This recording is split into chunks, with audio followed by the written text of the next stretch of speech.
Hello, this is Dr. Tall Paul Simon, psychiatrist. I wanted to talk to you a little bit about my predictions for the future of psychiatry. So please subscribe to this channel. I find it helpful to get subscribers, if nothing else, for just some encouragement. Don't make any money off of it, but it's encouraging to see new subscribers. So please subscribe and feel free to ask me any questions from a private practice psychiatrist perspective. I'd be happy to answer. So the future of psychiatry is quite interesting. It's growing in leaps and bounds with science advancing so rapidly with now the advent of AI and genetics and all the advances in medicine as pharmaceutical options and different things. So I wanted to be on record as far as predicting where it's going to be in 50 to 100 years. So now we do a lot of brain imaging in research, not so much in psychiatry. All right, so brain imaging comes in handy like neurology, especially. So you're looking at the brain and what it's doing. It's mostly structures and blood flow, and sometimes we look at functionality of the brain as well through visual imaging like MRIs and things like that, but also EEGs, where you're looking at the electrical activity of the brain. We also do genetic testing sometimes to see different things, such as how effective certain classes of medications may be versus others, or how fast or slow certain medications are digested by different enzyme systems in the liver, different things like that. We also do screening tests and computerized testing to look at personality profiles and whether you have ADHD or personality dysfunction, or to try to get a better diagnostic clarity. There's also been, over the past 15 years or more, advances with virtual reality, looking at therapeutic environments, virtual environments for burn victims, for instance, and different games that we have. And we're seeing a lot of these interactive chatbots on our phones and different apps that are coming out. So what does all that mean for the future?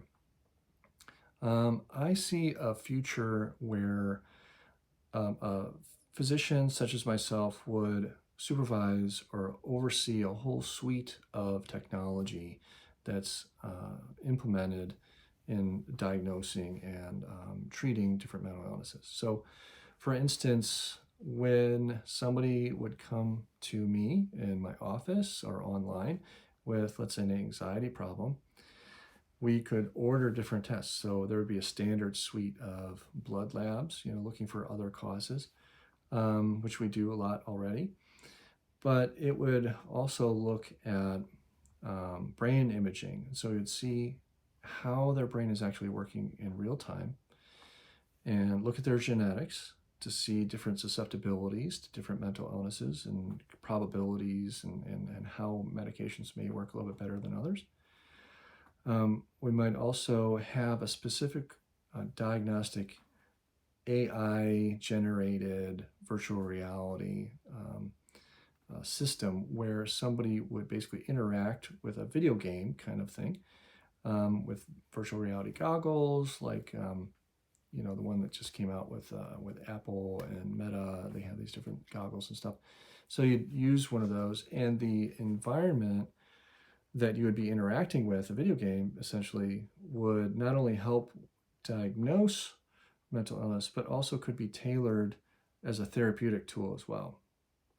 And then medications could be prescribed based on the symptoms that show up in that interaction and taking into consideration the genetics. Now, it sounds kind of almost potentially dystopian, and it does intimidate me quite a bit because there's so much technology based in that. Now, some of those tools like genetic testing and brain imaging and blood tests and interactive systems like video games and different things like that are being used now, but they haven't come together in a coherent thing. Now, some clinicians, are using brain imaging and to try and diagnose mental illnesses, but that really is more a research tool, and there's a lot of pseudoscience behind that, in my opinion, as far as PET scanning and functional MRIs, looking at what medications may or may not be more helpful.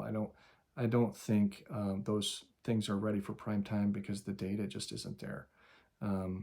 They have not been shown to be effective in assisting the diagnosis and treatment or prescribing of particular medications for different things. So again, as a physician, as a clinician, as a psychiatrist, I am duty bound to stay within the practices that are well established as being effective, ethical, and really affordable.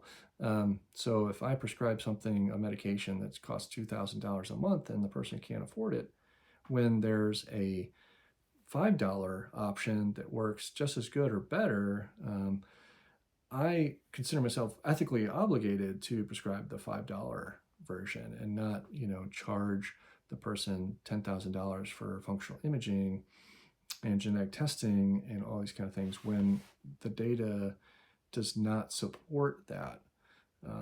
So the science will catch up eventually, and this is all kind of speculation on my part, but there are pieces of the puzzle that are coming together, but they're very expensive and still in the development stage. So I see, again, interacting with a virtual reality environment with some biological testing, blood labs with DNA, genetic testing, along with a tailored medication or supplement, medication that comes to you in the mail, and it'll be quite something to see.